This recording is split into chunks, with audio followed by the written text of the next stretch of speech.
if you check, in most of the areas where this ceiling collapse happens are buildings where the POP ceiling is laid over a concrete floor, and above it you have areas where water comes in.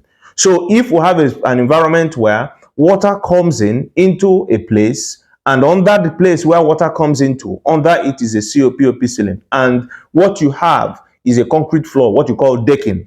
Now, there is a tendency that over time, the POP ceiling in that area would fall. Why? You see, concrete has some openings inside it. It is porous inside it.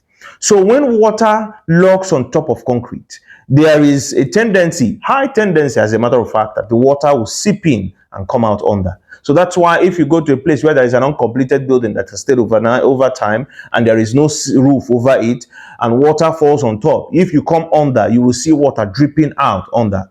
Now, in most cases, because these are finished homes with roofs, you may not notice that the small water that comes in over a floor that has concrete under, whether you have tile laid over it or whatever laid over it, that water pours or comes over time, you may not notice that the slab, the concrete floor, absorbs water.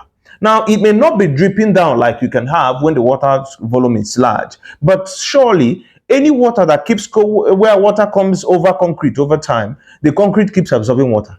Now, if the concrete absorbs water over time and becomes wet, it begins to weaken the hangers. You know what they call crossing, the hangers they use to hang the POPs over the floor. It begins to weaken them because water is the greatest enemy that POP has. So when the concrete floor continues to soak water over time, and you may not notice, and it could be that you have tile over the house, but these tiles, the edges point where the tiles are grouted. There are ways that water gets in through these places without you knowing that there are openings in those places, and the water keeps soaking, and the concrete floor keeps soaking water. Now, it may not have soaked water enough to drip, but it may have soaked water enough to affect whatever it is that is touching it.